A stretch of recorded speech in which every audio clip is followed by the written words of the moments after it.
History Month. I got my melanin t-shirt on. How y'all feeling? Y'all hanging in there? Y'all doing all right? Are you making the most of the day? I know it's hard, but here we are. We're still here. If you're watching me right now, that means you're still here. So that's all we can hope for right now, that we're still here. Hey, Lakubi people. And thank you for joining me every week. Happy Friday. I'm dannIGee. Come on, kids. All right, let me turn this down and get to it. So I'm so excited today. My friend Bernard Gaddis is one of my probably oldest friends that I've known. Yes, feeling good, feeling black. I know that's right. Yes, power to the people out in these streets. So Bernard Gaddis and I were dancers together in Philadanco. We're both from Philadelphia. So whenever I have anyone from Philly, I'm always excited because I'm a Philly girl through and through. So, but before I bring him in, I don't see him in the screen yet. I have to, first of all, really, the Golden Globes, whatever, y'all. Michaela Cole, we see you. We see you, our queen. You are our queen. Okay? They might not want to recognize your brilliance and your genius, but we see you, my friend, my sister love. Okay? We're talking about I May Destroy You. Okay? But that's okay. That's what I said. Everybody wanted to pop up their little black squares last year and all their comments and quotes, and we're allies. And guess what? Here we are a year later, and they're still pulling the same crap. Okay? Before I bring in my friend Bernard, this book here is called Passion in Line, and this sister on the back cover is the new artistic director of Hubbard Street Dance Chicago, Miss Linda Denise Evans Fisher Harrell. She was one of our co-company members at Alvin, Ailey, and we are so excited for her. She is making Black history. First woman, I believe, artistic director for that company, as well as first person of, African-American descent to head up Hubbard Street Dance Company. Okay, in Chicago. So we are super proud of her. This book is called Passion in Line. This is all ripped up, torn up. I'm also in this book. Bernard is in this book. It's by the incredible photographer, Howard Schatz. And it's a collector's item now. So if you can find it, buy it. But it's expensive, I'm going to tell you right now. So let me get my boy Bernard up in here because I'm so excited to talk to him. We're going to have a good time. Yes. Come on, black man. Hi. Sideways. Wait, am I crooked? Am I like You're this? sideways. Oh, okay, hold on. See, already. I'm like, okay, You're right. I should feel like this. There you go. What's up, handsome? Hey. Come on now. Happy Friday, black man. Happy Friday. Friday. I'm Oh, sorry, my am I Lord. loud? I'm so excited. First of all, I'm sweating because I was literally setting up my little studio in the last 10 minutes before I just came on, running around. My internet had gone down. I was freaking out. I was like, see, I don't understand. When we do these little IG lives, I am a one-woman production company up in here in Washington, up in these streets, Washington Heights. I'm a one-woman marketing person, which I've always been, even when I had my band. Right. And I'm a one-woman production company. I wish I could show y'all my setup, but I don't want to ruin the illusion and the magic. Okay. Let me see if I can get this together. Good time. Yes. I should have had my rehearsal director Avery come set this up because I'm old. Avery, and I can't. yes. Woo, I don't know how to do this. Mercury in retrograde. Oh no, is it really? I feel like we've been in retrograde for like the last year. All this madness in these streets. I know. Every time I sit up there and say, "Where are we at?" and everybody's like, "Mercury in retrograde." I'm like, okay. Are you good? Are you stable? Is it planted? Is it going to stay in place? Let me see. I think so. Oh, goodness. Hey, Melissa from Dallas. First of all, so you get settled up, but we're going to go chatting. Okay. First of all, Miss Melissa Young is running. Hey, Addison, I need to get you on too, baby. And your birthday's coming up. I haven't forgotten. Hey, Marty. So Melissa is out there running things at Dallas Black Dance Theater Theater, yeah. And the company looks amazing. So I'm always happy when I see my dancer family on here because kudos to you, Melissa. And I've actually, one of the shows that I'm doing coming up with Summer Stage digitally is going to feature a highlight from Dallas Black. So you guys, please keep your eyes open for Dallas Black Dance. They're looking amazing with Melissa at the helm. Always an amazing company. But now they have Melissa Young at the helm. So you feel good now? You settled? You look good. Thank you. I guess this is okay. I mean, we kind of see your crotch, but I guess that's okay. Oh, okay. Hold on. Very Freaky Friday, yes. Hey. Okay, one more time. Let me try this. Okay. Yes, we love Bernard. Yeah. That's great. That's awesome. Okay. Bernard, sexy and things. So I was just explaining to the kids, honey, how we go back all the way to Philadelphia, in them streets, running around with Philadanco. And so first of all, if you guys don't know, Bernard Gaddis just turned, can I say this publicly? Because you put it on your Facebook page, just turned 50 and is hot to death. Okay. Y'all saw some of the photos I posted earlier. Okay. That body is still like that. Trust and believe. Okay. So me being the elder of us, I can say. So you joined Danco. How you were 15? Yeah. Wow. It was my because I got into Kappa at 14 because my birthday is late in the year. And so by my sophomore year, after I came back from what do you call it, governor school, and then the Ailey company, that's when I Danco. So that's what I want to ask you about because, I mean, again, we know each other all these years, but we're so busy dancing and trying to make life happen. Sometimes you don't have the deeper conversations. Well, how did you do this? Or how did you, we're just dancing together and sweating, and breathing. Right. Sweating and heaving and starving ourselves. Okay. Right. So yes, Philadelphia born, Bernard Gaddis. Where in Philly did you grow up? Well, I was born and raised in North Philadelphia, 12th Street, near 12th and Lehigh. Right. Right. Mm-hmm. Battle arm on. No, okay. But no, at that time, I was living with my grandfather and grandmother, and my mom was saying, because she was a single mom. So living with my grandparents, but it didn't feel, everybody owned their home. All of the elder Black people owned their home.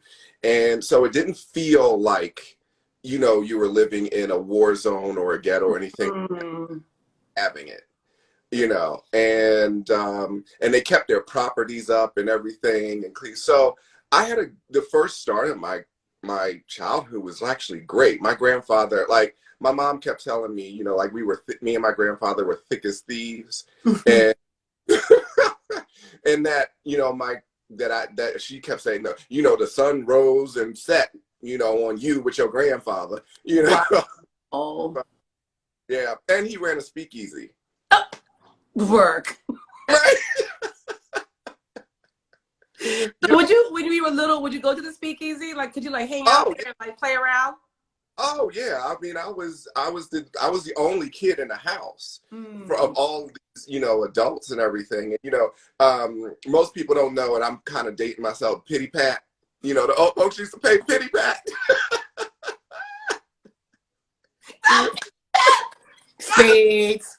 Right. That was before spades, right? But yeah, no, he ran a speakeasy. He had a liquor license, and everybody would come over on the weekend and drink and play cards and gossip. Right. But that's how it was. I mean, even in growing up where I grew up in Southwest Philly, my mom, single mom, 2 daughters, me and my sister. My mom, her place was the gathering place, the unofficial gathering place on the block. And so she was known as the cookie lady. And even on Sundays, people knew that, there was someone less fortunate than us. I mean, she had a great job, great in the sense it gave us stability. Right. At the post office, okay, 30th Street Station, y'all, okay. Station. hard-earning, you know, woman. Just every time I feel like I'm at my wit's end, I remember that. I'm like, my mother worked at the post office doing the same job for 32 odd years. She didn't love it, but I'm like, you know, that's what gives me my strength and inspiration to just like muscle through some of the hard stuff. And I think about her and what she sacrificed for us. But, you know, people knew that they could come over on Sunday. We were having dinner. They might just all of a sudden stop by around dinner time. And my mother would be like, come on in. Take a plate. Yeah. But I love that. And so I'm really curious how you came to dance. Like, look at your bio, Bernard. I don't think I ever even really realized, like, you had all those scholarship offers and everything else. So how does Bernard Gaddis, when did you first learn about dance, or when did you see it, and how did it, like, latch on to you? You know, my first memory, it was in junior high school, and I was actually watching a PBS special. And again, I knew nothing about dance. I knew nothing about nothing. You know, and I was just sitting down, like, and I think, like, I don't know, the electric company was on, and then, you know, and then all of a sudden they had this special. And I saw like 7 men go across the screen, and I was like, and I was just like transfixed. But what was it? Yeah, and I'll get to that. That's the thing, you know, when. So I watched it, and I was transfixed the whole time. And then, you know, I picked up, you know, my clothes, you know, got dressed and went outside and started playing. You know, and kind of forgot all about it. And then in junior high school, my home economics teacher, she did this little auditorium show, you know, for the school, and she asked me, she was like, "Hey, I was wondering, you know, for some credit, would you like to dance Michael Jackson for a fashion show, you know, on, you know, for the assembly?" And I was like, "Okay," you know. And she was like, "Well, here, you know, here, learn this," you know. And so I learned Billie Jean, Michael Jackson. And so, but part of my assignment was to make his costume, because she was the sewing teacher. So, you know, I made this glove with, like, she gave me the child. It looked like a mitt. I was like, it looked like an oven mitt. Right. Hair's hanging all out thread. And, okay. And then, you know, had some black high waters, whatever. So anyway, I danced Billie Jean, and then, you know, and then after that, she was like, "You know what? You really have, you know, a thing for this. You can actually, you know, you have a little bit of talent." And so what she did was she took me to Philadanco, Tom Miles' little boys class. No. Yes. Oh my God. That was literally the first time I had met JB, and she was like, "Okay, you put him, you know, try him out in the little boys class." No way. Yeah. Now, just to stop you for a second, JB, for those that don't know, the legendary JB, that's Joan Myers Brown, the founder, artistic director of Philadanco, the Philadelphia Dance Company. But we call her JB, Joan, Miss Brown, but JB. Right. Okay, continue. So I literally took one class, and then it kind of just went away, or, you know, whatever. And that was the only class that I took of his. Now, how old were you at this point? I probably was about 12 or 13. Now, let me ask you this. Did you already have, like, you know, a physique going on? I mean, did you dance at, like, house parties? Did people notice? Child. Oh. I had a big head, big knees, and big feet, and everything else was bones. Not bones. Okay. Okay, my God. The only watch was, you know, Video Rock on, you know, and because all of the videos were coming out, like Michael Jackson, all of them. So they all had dance stuff in it. You know, of course, I watched Soul Train when I was a kid. Yeah, and I think Solid Gold started to come out at that time. With Marilyn McCoo. Is that her name? Marilyn yes. McCoo? But yeah, no. And so I really, the thing about it is, so in junior high school, you know, I used to go to Salzburger Junior High School. So that was called the J. That was in What?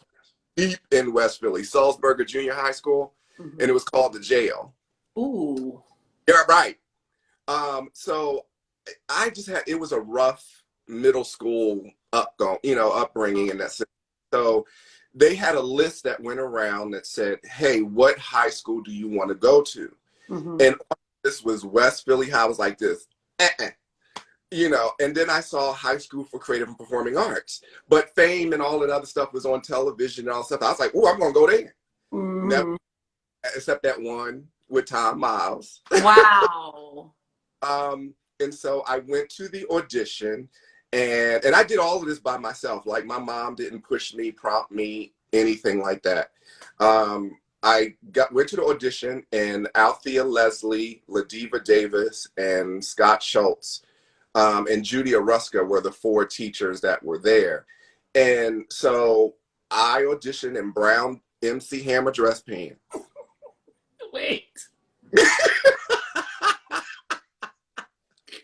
First of all, those two things don't even go together. Dress pants, MC Hammer. Okay, you were doing it. Right. I didn't have tights. I didn't know anything about a tight, nothing. And I went there and I did Michael Jackson.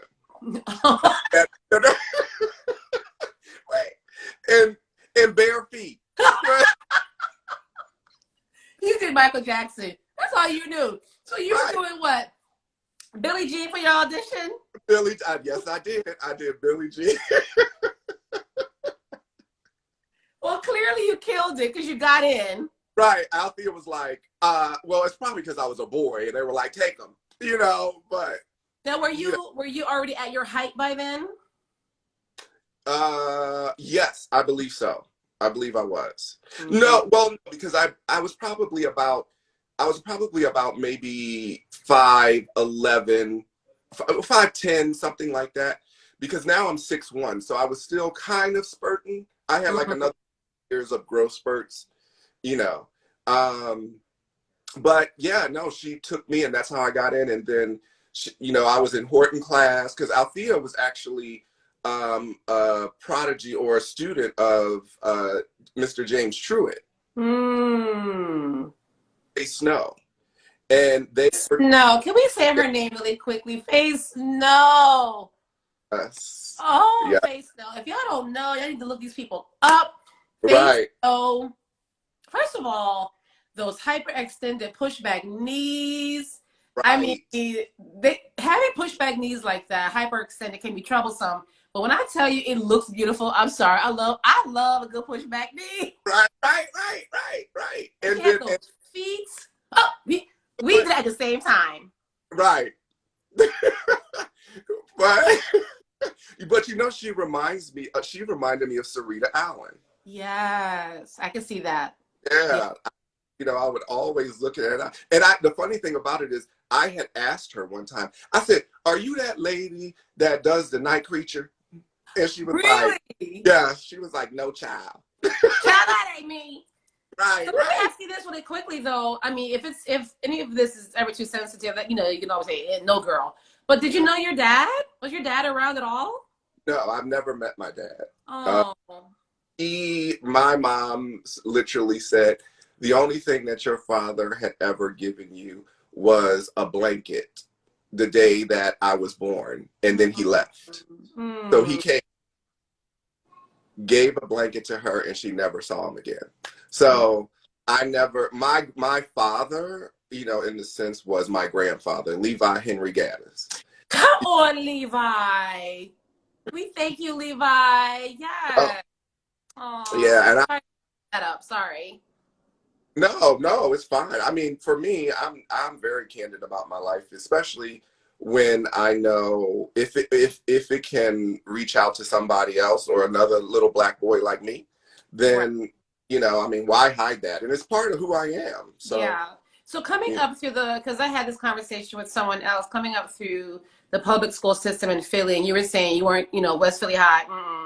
You know, was part of that, you know, knowing that you wanted to be in the arts? Were you afraid of any kind of bullying? Were you, you know, coming into your own? Yeah, but it's funny thing about it is I had been bullied the whole time, and that's how I know how to fight. But Okay. if you can't live in Philly and not know how to fight, That's so true. right? We know how to fight. Like, don't let the nice smile fool your kids. Okay, I can scrap. Exactly. Yeah. And so, but the idea, well, by the time I got out of high school, like that was literally my only time, because then I went into the high school for creative and performing arts. So I was around a bunch of people and artists that did the same thing that I did. So Right. I didn't experience bullying in high school. And also I was never around my neighborhood. When I was younger, yes, but when my grandfather passed away and I moved in, me and my mom moved out and moved in, and we lived in West Philly and, stuff like that. I just never wanted to be around that area. So most of my time I spent downtown, and then I went to my house and that was it. So I didn't spend time on the block, Yeah, same with me. Like once I discovered, so I went to a performing arts school, but ours was the one, down the street, the University of the Arts, smaller private academy, whatever you want to call it. And once I discovered that world, like 11, 12 years old, and then I discovered, excuse me, Philadanco at a similar age, 14, 15. Thank God for Evelyn Watkins. I always will say her name, who said to me in our school, she said, you need to audition for Philadanco, and so once I discovered that world, all that hanging out in the schoolyard, all that, on the block, that was it. It was all about the arts and going to class at night. And my friends used to be like, where are you going? What are you doing? I'm like, I'm going to ballet class. I'm going to... Yep. It was a wrap. And it's funny because, my mom didn't have any money. I mean, we were all... And so I did rely on, scholarships, and thankful that I was a guy, because most people don't realize guys don't normally pay for dance class because they will snatch you up immediately, because you're a man. And so Dwight said the same thing last week. He was like, I've never had to pay for a class or schooling in my entire training because they always needed boys, to come in and take class. Now tell me how, so you got into Philadanco. Did you, like me, did you join the training program first? No, actually, the funny thing about it is I was just coming from, I was on full scholarship at the Ailey school. And actually, like I said, I was a gopher for Mr. Ailey. Tell me about that. Yeah. So I auditioned, and right after I came back from governor's school, and they Sorry, what? Huh? What's governor's school? Governor's school is like a camp. It's a 6-week prodigy camp for dancers. And my Althea Leslie actually signed me up and put me in it. I didn't even know. She was like, "You going to camp?" I was like, oh. She saw things in you, baby. She saw your future. Right. And I was like, okay. Because she said, the funny thing about it, she said, I took to dance like a duck to water. And she was like, I just soaked it up and was able to do it, and then, so I went and I auditioned for the scholarship program. I got a merit scholarship, which was a full scholarship. I got in. Part of my duties of being able to have the scholarship was cleaning the studio, wiping down the mirrors, and then I was chosen by Kathleen Rose to be Miss Rose. Yes. I was to be his gopher. So whatever Mr. Ailey needed, like if he needed, coffee or something like that, I would run and get it. But I would be able to sit down and watch rehearsals. What? Right? For the company. How did I never know this about you, Bernard? So you got, wait. All this time, I'm thinking we're kin in the sense that we never got to dance for Mr. Ailey or really meet and spend time with him. But you did get to spend time with him. So please, because I have been on a serious, I'm so emotional right now. I have been on such a roller coaster of emotions.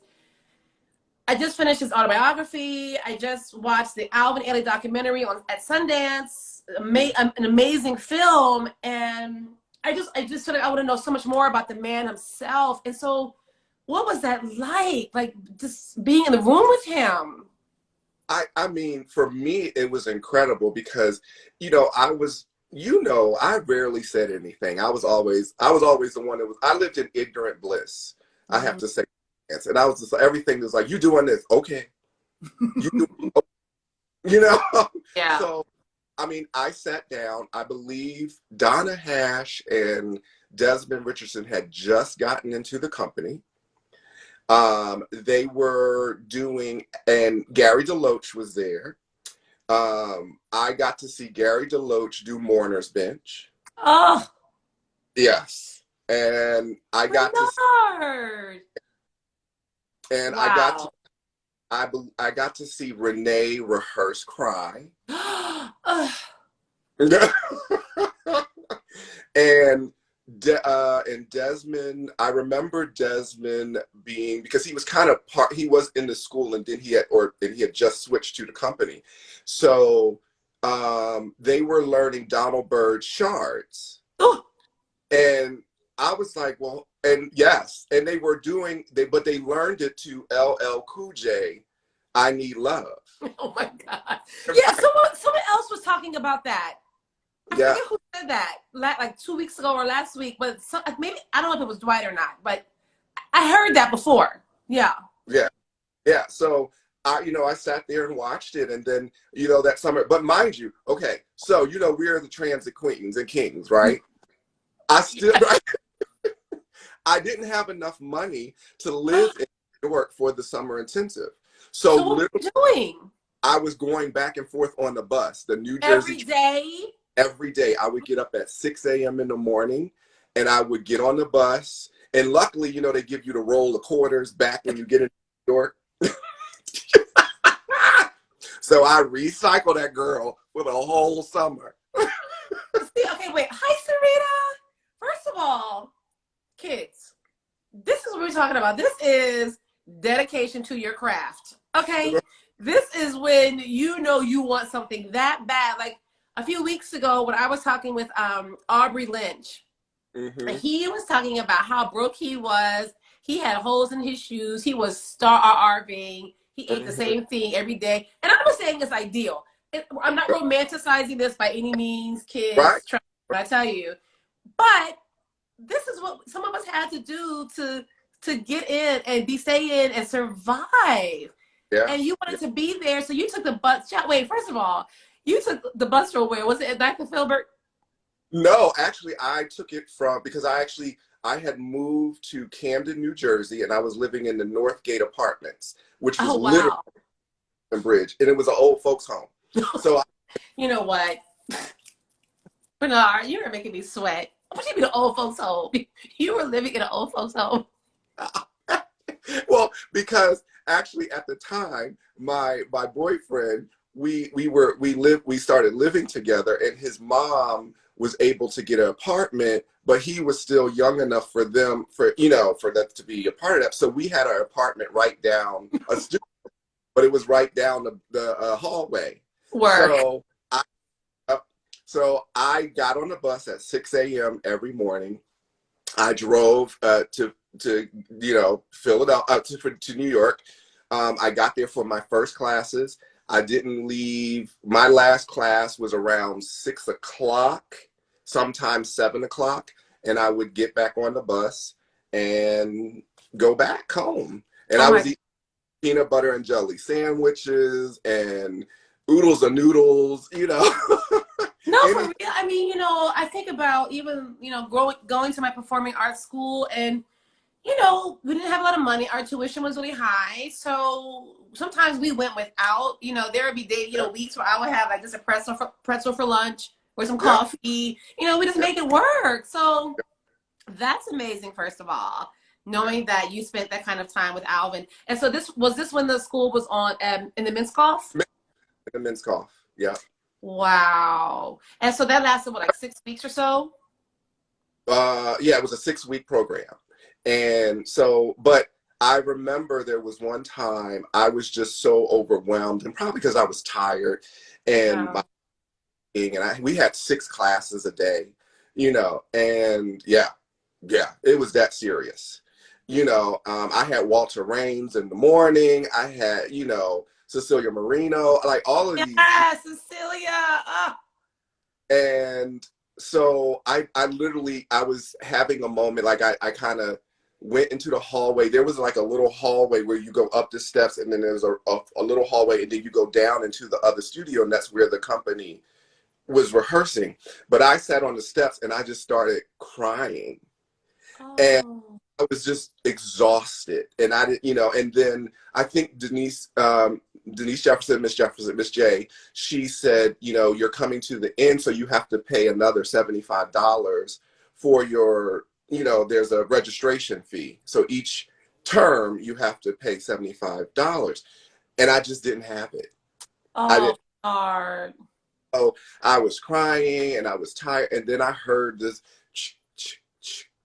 Nobody was there. I thought everybody had left. I had just finished cleaning the bathroom, and I looked up and it was Mr. Ailey. And what happened? Said, "What's wrong? Are you okay?" And I was just like, I don't have any money. I can't, I don't know how I'm going to continue doing this, and blah, blah, blah. And I don't even know if I'm going to be a good dancer or not. And he was like, young man, he was like, you will be in this company one day.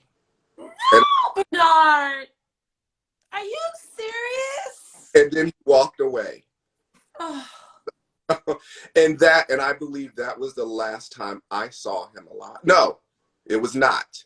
There was one other time, was when we were at Danco and Sherelle Mesh was having her birthday party. That was the last time I had seen him alive. Oh my God, Bernard, that's amazing. Oh, yeah. Incredible, incredible, incredible. So I'm just blown away by this. So then now you're back in Philly. Yes, I went back to Philly. Right. Well, I told Miss J, I was like this, I can't take the next scholarship. I have to go home. I have to work or whatever. So at that time, okay. So I came home. I said, I'm going to be candid, so I'm going to be candid. I came home and I found my boyfriend at the time with someone else. Oh. And he literally kicked me out of that he was like, my clothes were packed, and he was just like, you and this dancing thing is not going to work for us, and blah, blah, blah, blah, blah. And then there was right. Bye. Okay. person there. And so I did you a favor. Right. Ain't got time for that. Okay. Right. So literally I had to pack my stuff up and find a place to live. And at the time, Leon Evans, Evans, Leon, come on, are you taking me back? Yes. He let me stay at his house, and I literally had a sleeping bag on the floor. Sean, my best friend Sean Lemire, yes.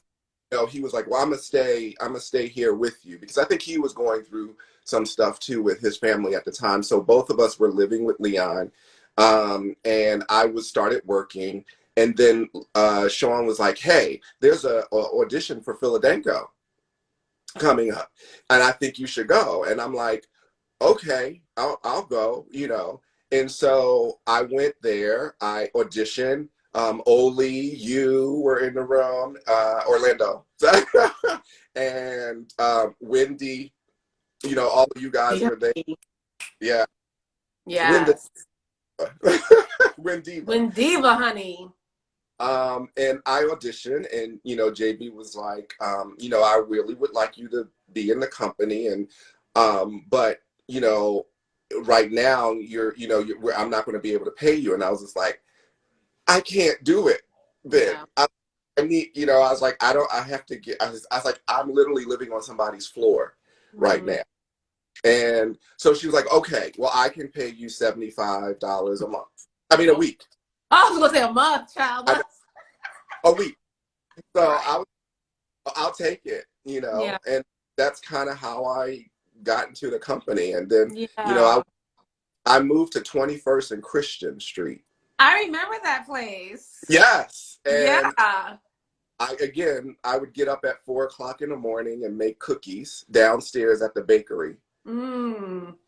I would go to school, and I would go to, and then remember Salad Alley? Yeah. First of all, I got a little food poisoning from Salad Alley, but we ain't gonna talk about that right now. I probably needed to lose weight anyway for that one. So thank you, Salad Alley. But yes, I do. Right. I worked there at Salad Alley during the afternoon, and then went to Danco, in the evening. And then I went home and I worked on a telephone marketing service. See, kids, listening to this, this man had 5 jobs, trying to dance for a living, for a life. And I mean, so if you're 50 now, if you just turned 50, then I was probably, when you're getting in the company, I must have been like 17, 18. Yeah. And just starting to years before I got in or something like yeah. that. So yeah, JB gave me my time card, which essentially was you're in the company. Yep. When I was 16. Okay. And so by the time I was 18, getting into Temple University, I was working at, TCBY in the, at night, trying to go to school in the day, still trying to, keep up with Philadanco. And it was a lot. I mean, then I think I quit school because I just really wanted to dance. Right. And I ended up working at TCBY Yoga on Penn's campus during the day. That's what we had to do, right? Yeah. And I'm on my feet for like 8 hours, and then would still have to go to then class and rehearsal. Well, you can do that when you're young, right? Yeah, if you don't think about it. You don't think about it, right? You don't think about it. So you get into Philadanco, and yeah, I remember you getting in the company, and you were picking up roles like left and right. Milton Myers loved you. Jean Hill Sagan. Oh, I miss him so. You know what? I just talked to Milton 2 nights ago. Oh my God, how's he doing? He's great. Because we're having. I'm sorry. He gave us 2 of his ballets because we're doing Ebony Concerto and Joy. Nice. Yeah. You know, we really did during that time with us, that generation of Philadanco. We really had some amazing teachers. Oh, yes. I mean, Denise Jefferson, God rest her beautiful soul. Yeah. She would come down every Wednesday, remember, and teach us Graham. We had Milton, Jimmy Truitt. Do you remember when we went to East St. Louis and met Catherine Dunham? Do you remember that? Yep. I remember. Yeah. I mean, but tell the kids, because I'm just talking. Tell the kids what dancing in Philadanco is like, and what a Danco concert. Ooh, child. Tell the kids. Okay, so first of all, it's about 12 of us, or I think actually when I got into the company, it was probably about 10 of us. Mm-hmm. And so there was no second cast. So, right. It was you and you. And you, right. And your alter ego, you. So it was like, and actually it's funny, I just showed a video to some of my dancers of me because I found that Philadanco video. Mm-hmm. And I'll say, I'll tell you, let's go back to the story when we were doing the Joyce. And I think it might have been your last Joyce before you got into the Ailey company. Mm-hmm. And 2 tally beady pieces on that program. We had White Dragon. We had, and there were like 2 other ballets that we were doing, Joy, and then Ritornello. Right. So, and we were in everything. Everything. And so I remember you and I had the lift. It was the very last lift at one of Jean Hill Sagan's ballet. You were supposed to jump on my shoulder. And I looked at you and I was like, I couldn't, my tongue had gotten stuck in the back of my throat. And here I come. Right. And you're like, what is it?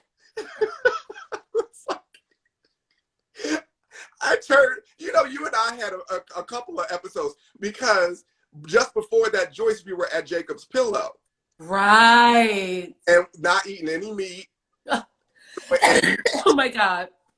I'm joking. That's right, but keep going. But that Jacob's Pillow, we gotta talk about that too. We're gonna be here for a while, kids. Strap in. Right. Okay, strap in, kids. Right. So then, so I ran off stage, and I was heaving and and couldn't get my breath, and I thought I was dying and everything. Oh.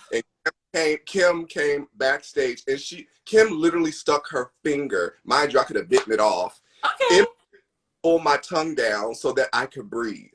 Hmm. And so finally, once I got my breath and everything, and and then Tally was on the side like this. Just evil. Right. And I looked over, and he was like, he said, "You ain't finished my damn ballet."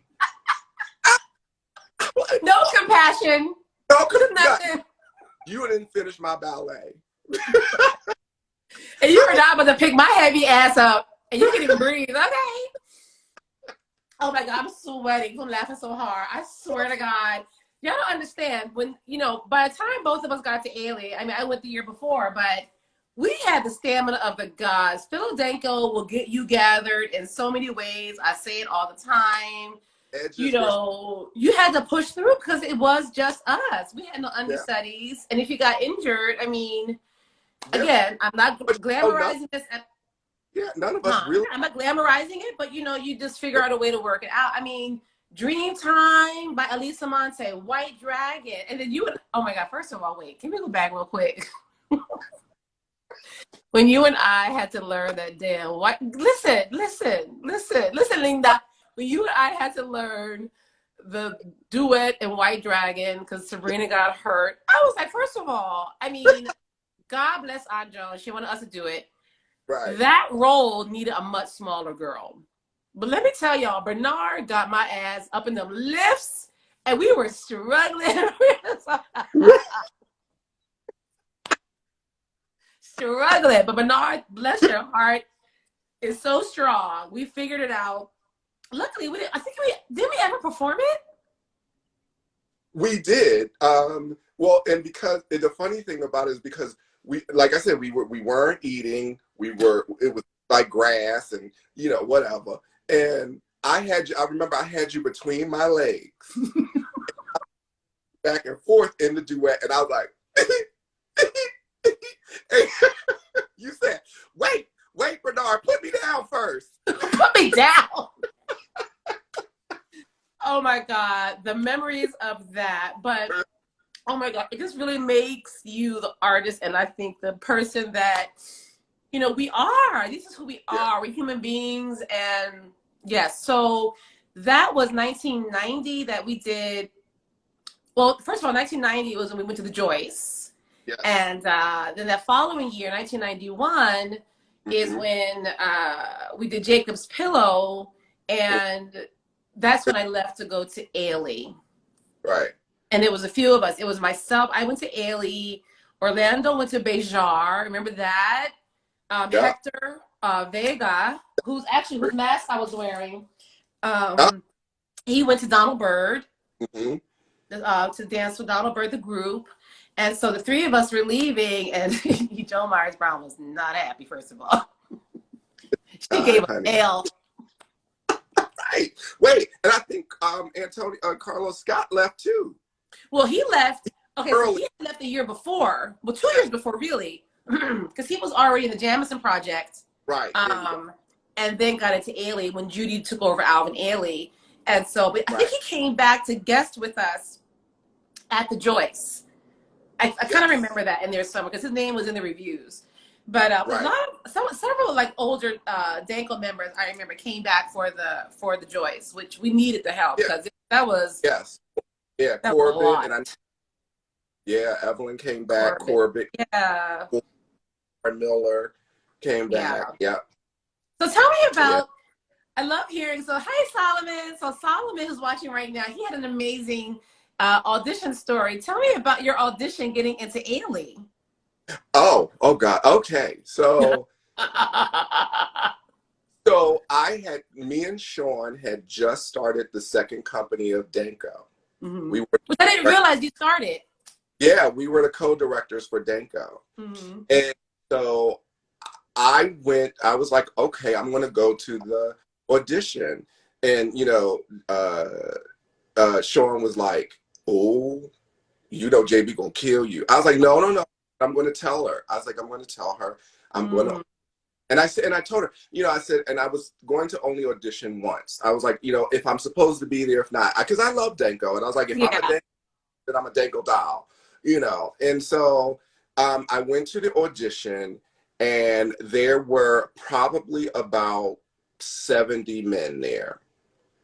And she was looking for two. Mm-hmm. And that was 1992. Because you were in the company. You were in the company, yeah. So you came a year after me, right? I came 93. Oh, okay. When did you get in? I got in 91. Then I came 92. Sorry. Okay, I got it. right. Yes. Because Debbie Manning was still there, and David St. Charles was still there. Yes. And so I auditioned, and we did dance at the gym. We did everything. It was like the kitchen sink. Thrown in, everything but the kitchen sink. So, I did it, and I was literally exhausted. Like, I felt like I sat on the train going back home, and I literally fell asleep. I didn't even know how I got back to Philly. And thank God the conductor pushed me, because I would have Washington. So wait, did you know right when we were done auditioning that you had the gig? No. Actually, I did not know. When did you find out? I probably found out 2 weeks later. What? Yeah, because, and I don't know why, I just remember Judy calling me, and she said, "Hi, this is Judy," and I was like, "Hi," and she was like, and I was like, she's probably gonna tell me I ain't got it, I'm free, and literally she was like, well, homie, because she switched, like, right, she was like, well, homie, and I was like, yeah. She was like, I just want to let you know, welcome to the company. And wonderful. And literally, I couldn't say anything. I couldn't speak. Hello. Yeah. I was like, oh my God, thank you so much, or whatever. Yeah. But then, I was like scared at that point, because I was like, I have to tell JB. But JB had already found out. Mm-hmm. But, and I can't, she pulled Sean. Uh-oh. Like, she took my Bernard. Oh. And I was just like, but she said, I want to thank you because you did it right. He's like, and my thing is, because I never wanted JB to feel like that my time at Danco was anything less than amazing. Mm-hmm. I didn't put Ailey up here and Danco here. Mm-hmm. Like, those two places were like this for me. Mm-hmm. And I wanted to make sure she understood that for me, it wasn't a choice about not wanting to be in the company anymore. It was a choice of me wanting to grow and continue on with my career. Mm-hmm. And so we had a long discussion, and we had a long talk. And so she gave me her, and it was like, and I waited for her blessing, and she gave me, and I knew it probably was hard for her. Yeah. And because, and again, she was like, every time I, have a leading male or a leading lady, they're carted off to, air, whatever, I mean, as you know, she and I had a rocky separation. Right. We had a bad divorce. Right. I remember she finally forgave me, but right. It was difficult. It was difficult, and I have my reasons for going up, and in dark of nights. Yeah. But, it was our time, and Yeah. you know, have to, that's just our life, Yeah. And But like just like you know, I wanted to see the world. I wanted to travel. I definitely wanted to be challenged and all of the above. And you know, as dancers, like as athletes, you only get to do this for such a short, amount of time. So yeah, you gotta go where the challenge is and the dream is, like whatever that is. Like you gotta take advantage of the moments, because you right, never know, like in my case, getting injured, when that dream could like be snatched exactly. snatched right out of your palm of your hand. So you Well, gotta you gotta go for it. right. And I'll backtrack to the story that told you I was going to put you on hold for a second. So, so once I got into the company and everything, and then a couple of years later, we got, I don't know, I think you were gone from the company because we got Rainbow Around My Shoulder. Mm-hmm. Yeah. So I'm in the room rehearsing, Rainbow with Mr. McHale. And then I realized that same PBS special of those 7 was Rainbow Around My Shoulder. And here I am doing Rainbow Around My Shoulder. No, Bernard, are you serious? Yeah. Oh, I got chills. Look at my hairs. Oh my That God. connected for me, that it was pre-written in my destiny way back when I was sitting there looking at people and knew nothing about dance or Mr. A or anything, and it was that special with Mr. Ailey and Mr. McHale, and they were doing Rainbow Around My Shoulder. They were at the men's golf, all Who that. did you tell him that? Did you tell Mr. McHale, rest his soul too? I did, and actually, Mr. McHale, before he passed away, he did a solo on me, for the Las Vegas Black Opera. They were having a festival or something, and he called me. I was living in LA. He brought me down to Orange County, and after House Is Not a Home to Luther Vandross solo on me, and child, was like one of those, because Mr. McHale's works are not easy, and Right. I'm like, come on, Luther, with the woo woo woo. Let's get this over. Right. Oh my God. We're already at 6 o'clock. Do you have another like 20 minutes or so? Yeah, I do. Okay, good. Because I there's so much more I want to get to that I haven't even tapped into yet. Right. So right. So I left the company, and that was, sad. Things move on. And so you stayed with the company. First of all, so if you guys are just joining us, I'm talking to Bernard Gaddis, who is the founder, artistic director of the Contemporary West Dance Theater in Las Vegas, which we've got to talk about. But Bernard and I are both Philly kids through and through. Scrappy, Philly kids. We have known each other for, I can't count, but I guess it's like 35. I can't count. No, over 35. Something like I guess, like 40 something years. We met when we were like in the teens. Yeah, And so, but we look good, okay? All right, okay, kids. And so we're at the point now where Bernard is in the company, but we did a lot of partnering together in Philadanco. We got to Alvin, Ailey together. We got to dance Wade together. What else did we do together? I can't remember. We did Wade. We did what's that piece? Well, actually, when it first came back, we did River together. And I believe we did Memoria together, one of the couple. We did, yes. Oh, that's right. I love dancing Memoria. I was talking about that the other night with someone. That section, the ghost woman coming out. So it was always fun. So I was so happy when you got in the company, because I just felt like this is family. This is familiar. I know Bernard, and getting to travel with someone you know so well. And just feeling like you have a buddy on the road. And to your earlier point, we were the commuting queens, okay?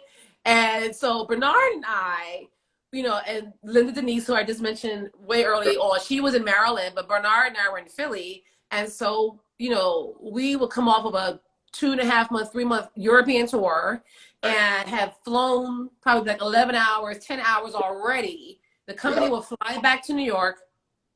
We would then have to get to Amtrak, which we call Amcrack, and get up the train and still continue on to our final destinations, knowing that the rest of the company was probably showered, having a drink in their apartments already. We're still traveling. Okay. Yeah. To our destinations, but it was worth it. It was worth it living in Philly. We did that for City Center too. We did. Well, actually, I used to get a sublet. Oh, I used to try to always get a sublet when we were in season. Okay. Yeah.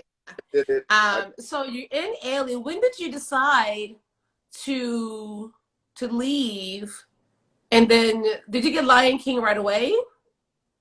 Well, it was the year 2000, and actually, I didn't even know what I was going to do. I had no plans whatsoever. And also when I walked into Judy's office for our contract talks, our midterm talks, I didn't even think I was going to be, like, that wasn't even in my mind.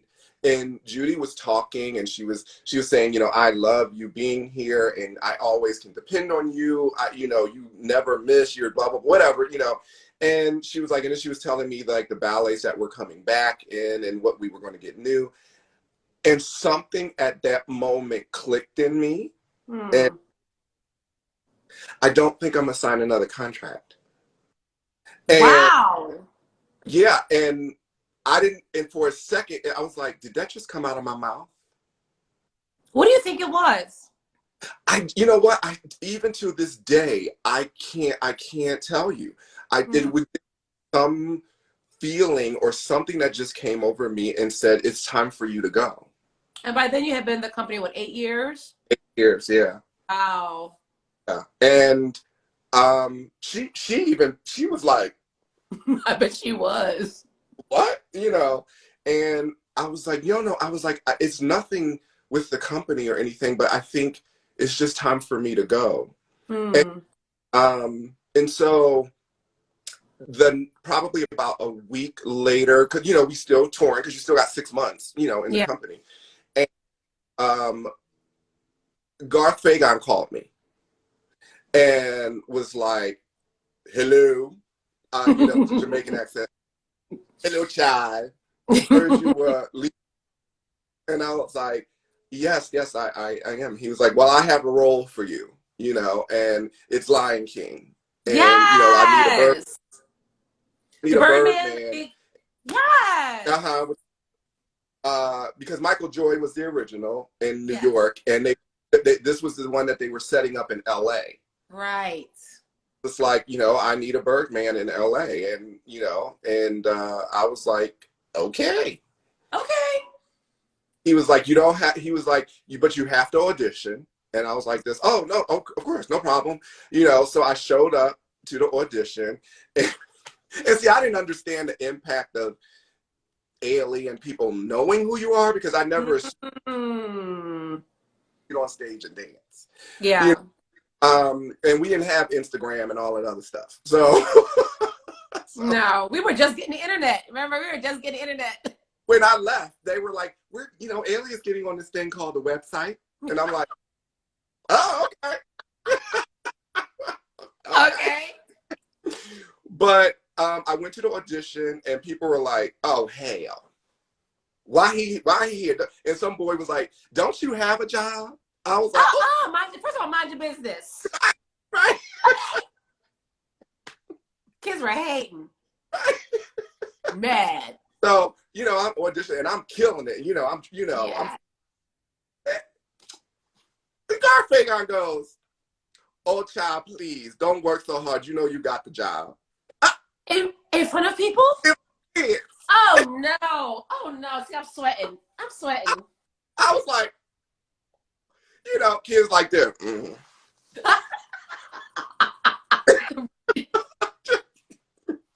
It's in the bag. Right. He was like, you don't have to work so hard. I was like, oh my gosh. those old divas don't care. They're like, but you know what though? We work so hard. There's nothing wrong with having a little privilege. I'm sorry. Right. Right. Sorry, kids. Right. So you did Lion King LA. How long did you do Lion King LA? 2.5 years. Did I see you? I feel like I saw you out there. At that point I was traveling heavily with Sister Sledge and some other stuff. I feel like I may have seen you, visited you out there. I can't remember. So much has gone on since. Yeah, I don't know. I mean, because I do remember you. You know, we got you and hooked you up. We were talking about all that other stuff, and then you came and started rehearsing with my company, and yeah, so much fun. yeah, So dream tell me time. about. Now I want to hop around because I want to fast forward just a little bit. I want to because there's so much about you that people need to know. So you did Lion King. How did the Cirque du Soleil situation come about? Well, once Lion King ended, JB actually called me and said, "Hey, Karen Brown is looking for a guest artist, artistic director for Oakland Ballet at the time." And I had already did a stint with Ballet Pacifica. For some reason, ballet companies all of a sudden started wanting me to dance. I'm like, "Child, I'm a modern dancer." Okay. Right. But, here I am doing, nutcrackers and all this stuff. Okay. In white tights, Oh. Okay. But so I was just finishing up, and I was actually in my hotel room after one of the performances, and I got this call from Cirque, and I was like, "Hi," and they were like, "Hi, is this Bernard Gaddis?" And I was like, "Yes." And they were like, "We actually we've been looking for you, and we have a role that we would love to for you to consider." And I was like, "Okay, but how did you get my number?" First of all, but okay. And apparently, I don't know if they were like, "Well, we've just seen you dance, and and we just love it. We think you're perfect for the role." So I was like, "Okay," and they were like, "Well, we'll fly you out to Vegas." And so they flew me out. They put me in a hotel. Charmaine Hunter was actually doing the audition. And Oh wow. yeah, and I walked in, and Charmaine goes, "Oh, we can wrap this up. We have the person now." Oh no, honey, you just going around wrecking the kids. Just wrecking the kids' nerves. So They see you coming, you're like, never mind. right. So That's great. So they literally, because they had that thing. So they flew me to Canada to meet with at the time my partner Kevin Gibbs. And then the funny thing about it is that was actually the first time I actually worked with Dwight, because they hired Dwight to choreograph the duet that they wanted me to do for Zumanity. Oh right. I do know this story. Yeah, so Dwight was there. We worked together, and then we left, and I started doing the duet, and or me and Kevin started doing a duet, and then the presenters or whoever, the directors, was like, we love the duet. It's a beautiful movement, but it's too concert dance, and they needed something that was a little bit more entertainment, sort of impact more, So yeah. So they Is this a duet where you guys kiss at the end? Yes. That famous hot moment. Yeah. So they were like, they asked me if I would be able to choreograph it, and I was like, okay, sure. I was like, just make sure you check with the Dwight and all this stuff, and all the stuff is clear, So me and actually Kevin decided to choreograph it together and whatever, and that kind of out popped our duet. So yeah, and then I spent 3 years there, and then they offered me a position at Mystere. But within that time, I had started my company in 2007. So, which is amazing and brilliant. And as soon as I have a moment, I definitely want to bring some pictures in, because your photos are just so mind blowing. What was the thought behind? So now you're living in Las Vegas. You've basically now set up your life in Las Vegas. What was the impetus to start your company? Charmaine Hunter. First of all, so Charmaine Hunter is Diva, Black ballerina from the days, honey. DTH and beyond. So Charmaine was one that sort of... She was living here. Yeah. And, and I had did, like, after I had did one of those concerts, I did a Dance for Life concert, and I wanted the proceeds go to children living with HIV and women's breast cancer. Beautiful. And I got all of my friends together, and I had did another one when I was in Lion King with all of the dancers, but then I got the dancers in Cirque and did a concert. Most of it was all my choreography. And so Charmaine had came to the concert, and she was like, "Oh, you need to start a company." And I was like, hell no. Right. No. You know, what JB went through and all those, I'm like, no. So, I mean, so I kind of left it at that. She was like, no, you really need to, because there was nothing here. Literally, it was all ballet theater. Yeah. And it was they were a regional ballet company, and that was it for dance. Yeah. And so I think I had gotten my first Apple computer, and I was fiddling around trying to figure stuff out, and so I was like, Las Vegas Contemporary Dance Theater, and making, whatever. And I was like, oh, that's kind of cute. So I sent it to Charmaine, and she she pulled a line from Rafiki, "It is time." Right. So she convinced me to start the company. And then a year later, she moved out. Okay. She was like, bye. Right. And then here you are 14 years later, right? Yeah. Yeah. That's incredible, Bernard. Was it easy? And I've seen your company, and I was so flattered to have. So in 2009, when I was, I'm a name drop, I was working with Cher. At the Coliseum, Bernard invited me out to rehearse the company, because you guys were doing Elisa Monte's Dream Time, which was amazing. And also, who else was helping you in rehearsal? What's our Jamal Story was out there with us. And so how easy or difficult was it? Because, we think of Vegas, right? This is one of my main questions I wanted to ask you. You think of showgirls, you think of commercial dance. Was it easy, or is it easier now to find dancers that can really apply themselves to concert dance or contemporary modern? And actually, my rehearsal director, Avery, just, Avery. I need to send him a little shout out. Hey, boo, can you have somebody teach class? See, okay. Love you. Okay. Yeah. He was like, thumbs up. So it's harder, actually, because you're dealing with a culture that is only steeped in entertainment and cirque.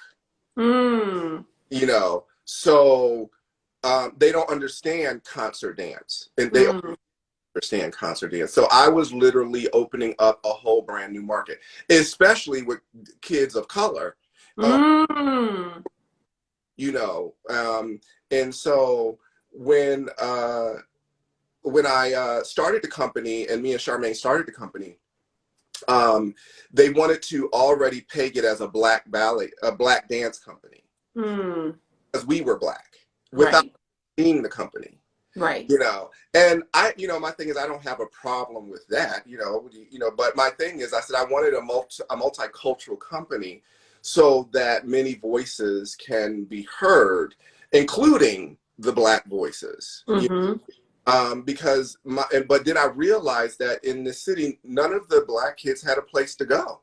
Even Avery, when he was 15, like his kind of first experience with understanding what a company was and dance, when he, and he was doing dance and stuff like that, but he was like, oh my God, wait, and he was attached at my hip ever since. Aww. And so, and now, he's my program director, and yes, and my rehearsal director, and he choreographs as well too, right, on the company. He's a resident choreographer too. That's awesome. Work, Avery. Yeah. So, so it's been rough, especially with funding and trying to get the money and stuff like that for the company. And people, people were like, why do you have an intermission? What? Oh, well, it's Vegas. Right. They were, Yeah. they're used to just, you know, your show and you can get up and Get your drink. get some pop. And bye. Right. Let's go gamble. Okay, that was cute. Where's the slot machine? Right. So I, you know, and I was pulling in ballets and calling up my friends, and Jamal has done work. And then, you know, I started to, you know, we got Vespers. Yes. Bad Blood. And yes. And because, and it, you know, the funny thing about it is I talked to Milton, and he was like, Bernard, he was like, I know you can set any of my ballets. I completely 100% trust you. Beautiful.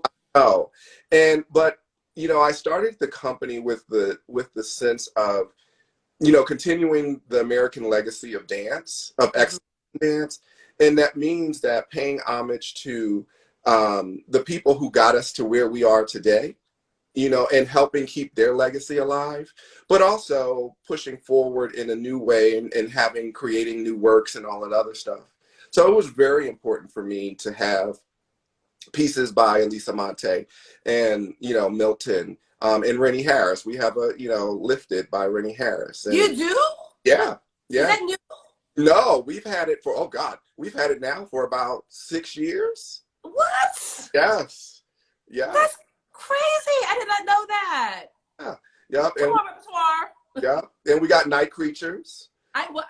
So I have some of those photos when Chaya came. Hey, Paul Sadler. Right. When Chaya came out there to set Night Creature, but yeah, one of the things I wrote down was you guys were named one of the Fab Four of arts organizations in Las Vegas. Come on, Bernard. And the funny thing about that was in our first year. Oh, wow. And I was in, you know, and I get, you know, it was for me, you know, we come from where we come from. So we don't, it's full out. So, yes. You know, I had full out costumes. I had, you know, I went to Forever 21 and got this little prom dress for $21 I think it was like $10.99 or something like that. I said, add some tulle. We had some rhinestones, some jewels, and blah. Kids were like, where'd you get those tutus from? I'm like, okay. remember Easy Pickings in Philly? I lived in Easy Pickings. Okay. So can we just give you some Black history love, Bernard? Like, you're coming from single parent household, and not to be all like, you know, no relationship with your dad, humble beginnings. You are living and creating a life for yourself. You have created a life for yourself in Las Vegas. You have this 14-year company. Like, I'm so, like, you're doing it, Bernard. You are doing it. Thank you. Do you ever like stop and sit back and go, shit, I'm all right. Like, I did this. You know, I look back and, you know, my thing is I always say, well, there was, when I didn't realize this, I didn't remember this, but Chaya, when I left the Ailey company, Chaya gave me a letter for my last day. And I framed it. I have it framed. And he said, you know, Bernard, I remember meeting you at Sherelle Mesh's party in Philadelphia, and I asked you to come and audition for the company. And you told me I wasn't ready yet. Realized, I was like, and he was like, and look at you now, you're one of the leading men of Ailey. And I cherish that letter because, you know, when I started the company, it made me always think that, you know, I'm not trying to be another Alvin Ailey or another Philadanco.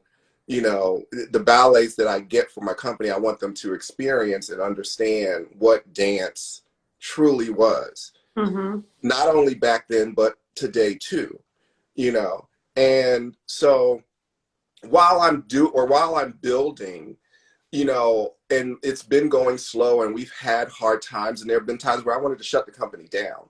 You know, it's different from being a founder is different from being an artistic director. like founder, one year I gave $76,000 of my money to the company. Wow. And that was only because I was making a 6-figure salary for Cirque. Okay. Yeah, right. Yeah. So, but I realized what Alvin did, like, in order to make the company work, you got to sacrifice, you got to give to it, And Yes. it's Arthur Mitchell, and probably the same thing with Desmond and Dwight, and, and anybody For sure. founding a company, Yeah. you have to make the choice of, do I really do it, or do I kind of make a project out of it? Yeah. So please tell, because we've talked about it, but we're in now, I don't know, the 11th month or so of this pandemic. Ugh. But you just had a winter season.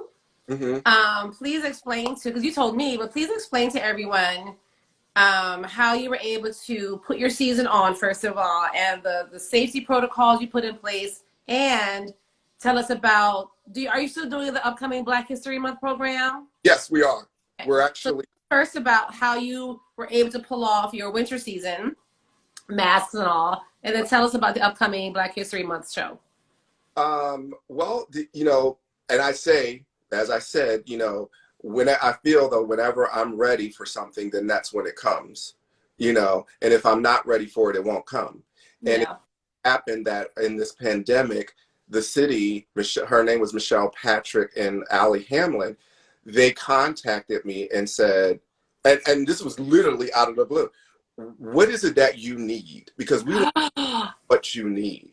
Because looking at this company and seeing the type of work that this company is doing, and Vegas needs to understand that you are a treasure within Vegas. And yes. I'm like, oh, me? Okay. It's like, okay, right. So I was like, well, we're truly kind of just we're looking for a home or a place to be able to, to work and to, and they were like, oh, okay, well, we have the perfect place for you, and they made us the resident company of the Charleston Heights Performing Arts Center, which yes, we have our own studio, we have our own theater that we can put up these productions and everything. And then COVID hit, of course. Like, oh, no, but we're going to work this out. They came through. Right. So, yes. And me, I'm very like, and so I was like, okay, if we're going to do this. So I was like, okay, well, first of all, we have to, the company members, we got back. I said, we have to get our COVID test. We also have to keep our mask on and everything. And literally I think the company now has had like 4 or 5 COVID tests. Mm-hmm. And, actually I just got my vaccine, my first vaccine yesterday. Oh, wow. Okay. Yeah. And I was only through being an employee of the city, and working with kids and stuff like that, Yes. So we decided, I was like, well, I would like to put on this, and since we don't have, an audience, I was like, I would like to, do a video or, a filming of it. Thank God I have angels surrounding me because yes, a lot, but I can't do it all myself, know. And Ty Howard, which was a videographer, who lives with Eddie Otero. Oh yes, Eddie. Yeah, my associate artistic director. He's in love with the company. He has been doing videos and kind of keeping it archived for us for many years. And he brought in a friend who had all this amazing film equipment and everything.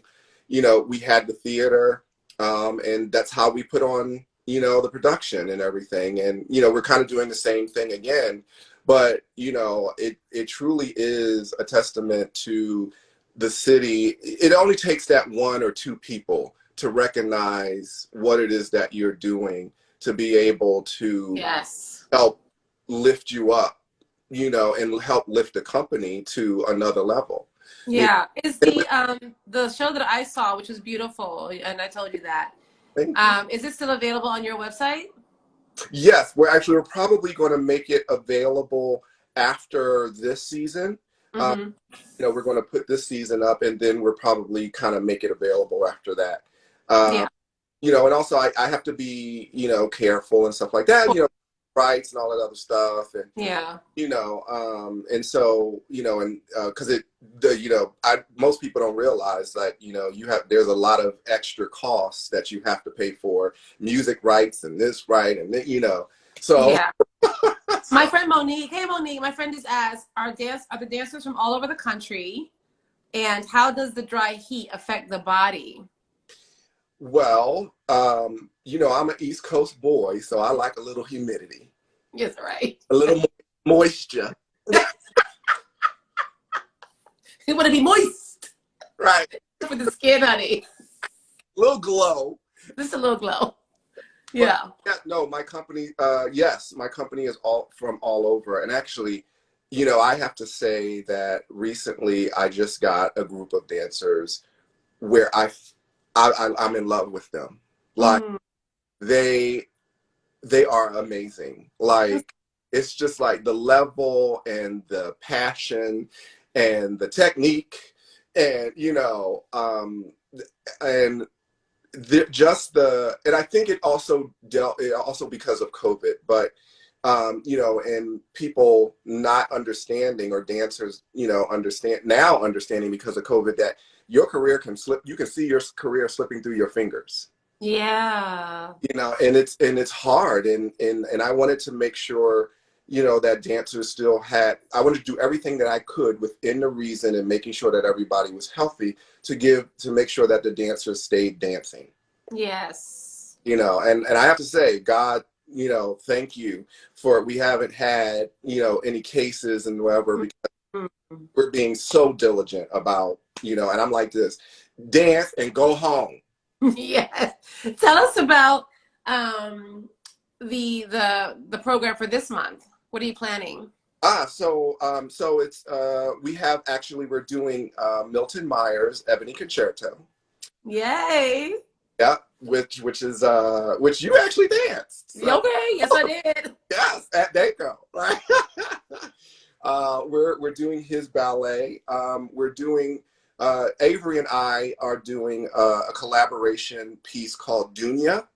And, it's an African piece, but Dunya is called Earth. You know, it means Earth. So we're doing that as a collaboration. We're also doing a Hope Boykin piece called Crashing Through. Nice. Come on, Hope. Yeah, that I commissioned from her a while ago. But we're having our students, our studio company do it, because I wanted to give them an opportunity to be shown too. And those jobs. Nice. So you have a makeup company and a studio company? Yes. Okay. Yeah, we have an arts work program that Avery and I started, and with the help of the city, you know, being able to support it.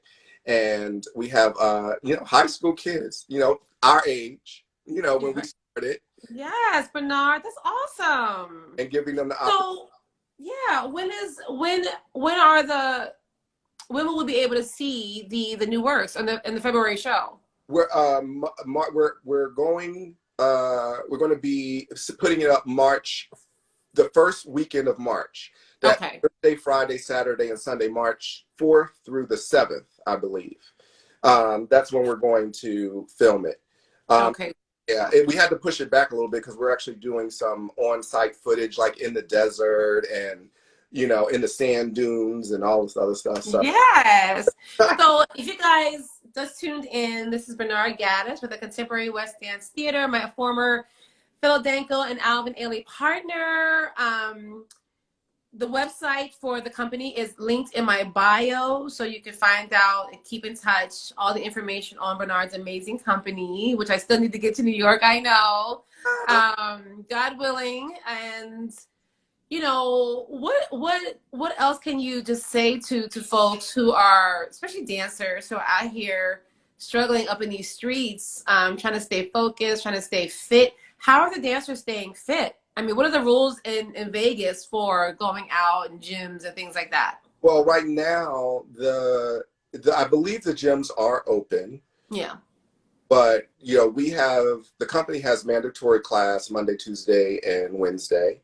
And for me, it's funny because, you know, we talked about body image and stuff like that in the company, you know, and I believe for me, I said I want healthy dancers, but as a director, I can't just go, you need to be in shape. As an artist, if I really want the company, then I have to help facilitate and give them the you know, the platform to be able to do it. So I make sure that they have ballet classes, modern classes, and also we have a workout class, you know, where it's like a boot camp class. Yeah, you gotta get that stamina. Exactly. So I'm like, you know, I will do anything that I can to help facilitate what it is that you need as Beautiful. a, you know, Yeah. so that's how they're staying. That's how at least my dancers are staying in shape and everything. Yeah. Are you still, I mean, because the last time I saw the company in person anyway, you were still dancing. Are you? No. No. No. So, that was a quick no. right. I am so done. And they keep trying to get me to dance. I'm like, no. So, Do you miss it at all? you know what? I don't. You know, Wow. ever say that. But I understand. Lenny Meek said something. When you're not at, and even when I talked to Don, you know, Don is my coach. Yes, Don Bellamy. That's right. He's the coach. And we talked about it, and I was like, you know, I just feel like it's their moment, you know. And when I started the company, I always felt the company is bigger than me. Yeah, it's bigger than who I am and whatever, you know. And it's about the dancers. And if I am not dancing at the level of where I'm used to being able to dance, then you know. You don't do it. I hear you. I mean, but still, you know. I still think about it. I still go, oh, I can play. Then I go, yeah, no. So really quickly, my friend Monique, way early back, what is that piece of art behind your head there? This one, oh, this is actually it's all wood, carved out. It's from Thailand, and it's a decorative piece. And you know, you remember me? I would be like a pack mule coming back from tour. Yes. Because I literally would buy stuff for clothes I wasn't into, and you know, per se. I'm like, I want stuff that I can remember. Yes. You know. So, yes. Artwork. Yeah, artwork and everything. And then you've been doing also. You sort of like gravitated towards interior design. Yep. Yeah. Yeah. Yeah. I mean, it's amazing what you're doing. So I always feel like people that are really in touch with their creative side always have something else going on over here too. Yes. Outside of dance. You know, I always had a side hustle. Okay, all right. So before I let you go, you know I gotta bring up some photos, right? Because you know you're so beautiful. Wait. So let me see if I can go back to the beginnings. But first of all, what in the hell? What is going on up in here in these streets? You are giving me cowboy, Zune, honey, model behavior. You know. Come on, Bernard. Okay, look, kids, do y'all understand what's happening up in here? Bernard Gaddis is doing it. What in, wait, oh, this is you with Nasha Thomas and Sweet Otis. Yes, oh Lord. With Alvin, Ailey. How great is Nasha? Oh my God. Nasha. Olive oil. She called me brutal. Okay. Oh wait, this is when I was rehearsing with you in Vegas. Yeah. You're cracking about something. Okay. No, we always. Here's you and Jimmy Truitt. Yeah. Oh my goodness, right? Yeah. And this is speaking of Linda Denise Evans Fisher Harrell, who just got the artistic directorship of Hubbard Street. That's the two of you in urban folk dance, the role that I originated, but this is clearly after I had already left the company. Yeah. But this is by Ulysses Dove, urban folk dance. For that. This is the male version of Shelter, baby. Right. But you guys are beautiful in the male version of Shelter. Oh wait, here's you and Tony Pierce and you can't see Tony really. Fix Me Jesus. Uh-huh. You and Dudley. Oh my God, beautiful look. Vikia, another Philly diva. Another Philly. You guys in Wade in the Water. Yeah. Is that so? Oh, that's Desiree. That's Desiree Blood. That's right. Yeah. Oh wait, speaking of Mama Joan. Okay, yeah. come on.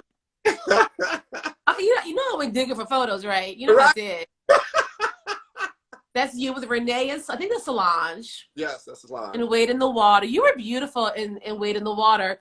And when you came back to dance Wade for Chaya's night, Woo! baby, that was everything. Oh, thank you. That was everything. But wait a minute, where is that photo? I'm trying to find. Oh wait, you and Renee in yellow section. Come on now. Come on. This was the last time I saw you in New York. You can't wait to see that one. But oh wait. If you guys can see this photo, oh, it's too big. We were snatched for the gods, honey, starving. That was what's that? Starving.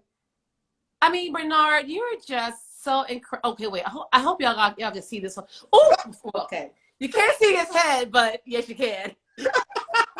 Sorry, that was so inappropriate.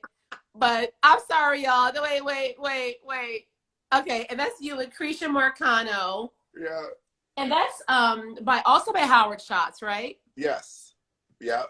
Yes, the great Howard Schatz photographer. Yeah. But there was one photo I was looking for. Is this which show is this from? Actually, no, that was actually when I was talking to the city about they were actually thinking about giving us actually our own building. Mm. So for the opening of the building, I did this headshot with Adolfo Barreto. It took us probably 13 hours. He painted my whole body. Wow. Yeah. So that's part of the company's images or whatever. So. Yes. Yeah. Okay. I mean, really, y'all understand what I'm talking about here? Wait. Y'all understand what beauty this is in this man, Bernard Gaddis? You can tell me Oh. I'm Naomi Campbell's brother. Right. Oh, so here's a whole body shot. The paint work. Yes, kids. Yeah, I mean, y'all don't understand. Y'all. Oh, wait. First, you can't really see it. I have to post it later when we did the Amex shoot. Yes, I got those residuals. It's all about the residuals, kids. Malapartnios. Okay, that's some more by Howard Schatz. Yeah. Just beautiful. Anyhow, I love going down memory lane of these pictures. It's just so incredible. I mean, just all the work that you've done and everything that you're doing, Bernard. Thank you for spending this time on this Friday evening. So you're in Las Vegas. What is it? Is it 4:00 there? 4:30? 3:30. 3:30. Yeah. So do you guys have rehearsal tonight? Who's teaching class? No, probably Avery will probably teach my class, but the company is off, and then we have the kids for the rest of the week.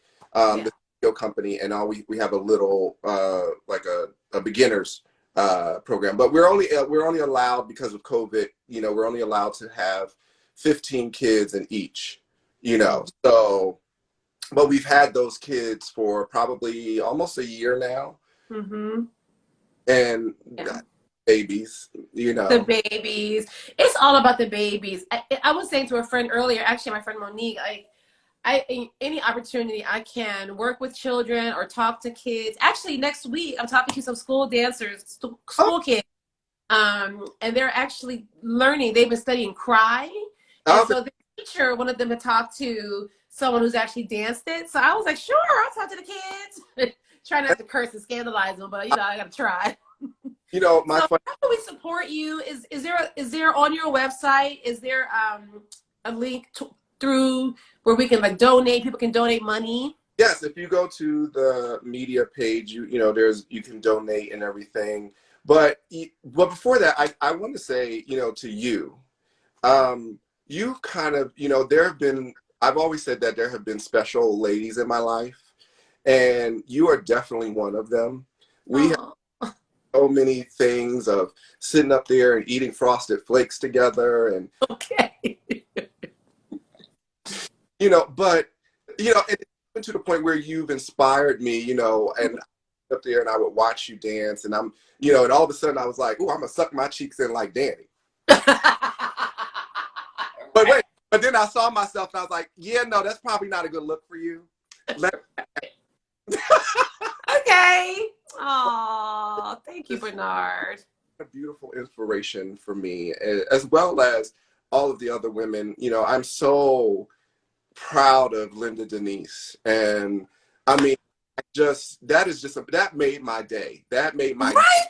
My when I saw that So all of us Ailey ladies, ever Yeah. since we did the Ailey Kings and Queens that weekend with Corinne, we've Yep. been on this like text group chain messaging. Yep. And when I guess it was yesterday, I got the text message that it came through.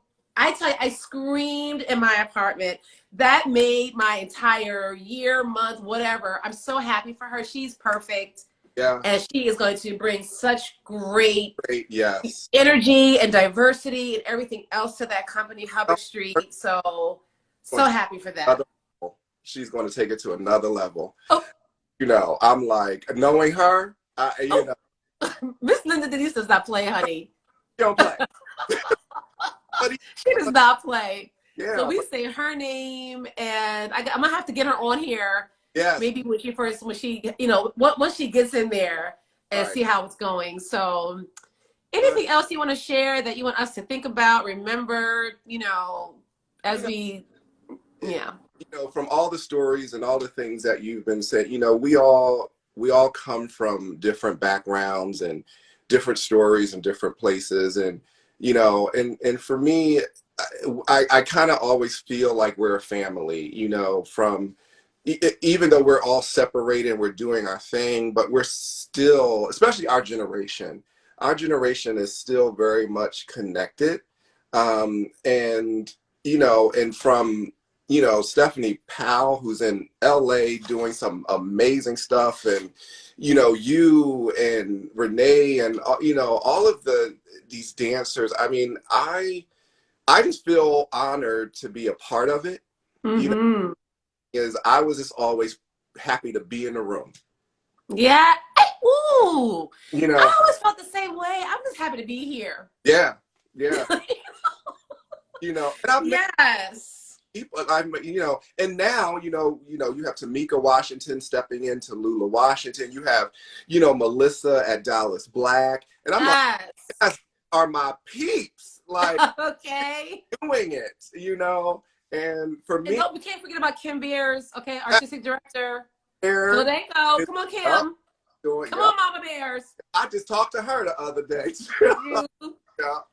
But yeah, it's amazing. And it is. My thing is, I would just say, just us keep supporting one another and, you know, keep lifting each other up. It's not, you know, we're not fighting for the same crumbs. You know, we got to keep it going. We have to uplift each other. And for me, whatever I can do for any of you guys at any time, you know. Same here. You know, let me know, and I'm there.